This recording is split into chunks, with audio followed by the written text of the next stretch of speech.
Good morning, and today, as I said, we're going to be talking about patterns, measuring your pattern, how you deal with multi-size patterns, and how you deal with a vintage pattern that has no markings on it at all.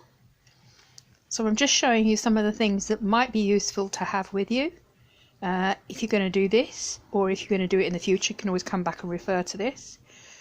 If you have a little travel iron, great, have one of those by hand. They're very handy for dealing with your patterns, but also incredibly good for dealing with ironing your patterns flat.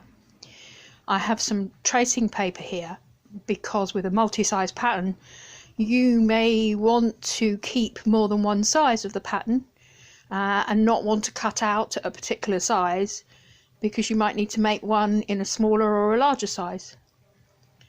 We've got a range of pens, some of which are for writing and drawing on material.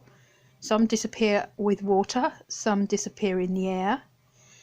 We have some tracing wheels, which are the green thing and the one with the wooden handle, which you use with the tracing paper, which allows you to trace off the patterns of a multi-size pattern.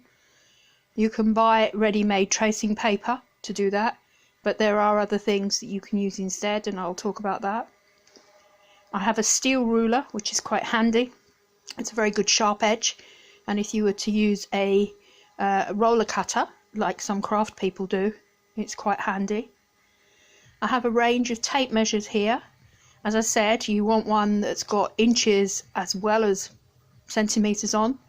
Modern patterns will have centimetres as well as inches, but vintage patterns will only be in inches. And it doesn't really matter which tape measure you have, as long as you use the same one on yourself all the time and on your pattern. So I've got some vintage and examples here. And then again, these are the patterns we're going to be working with today. So I will come back to you shortly and we can start.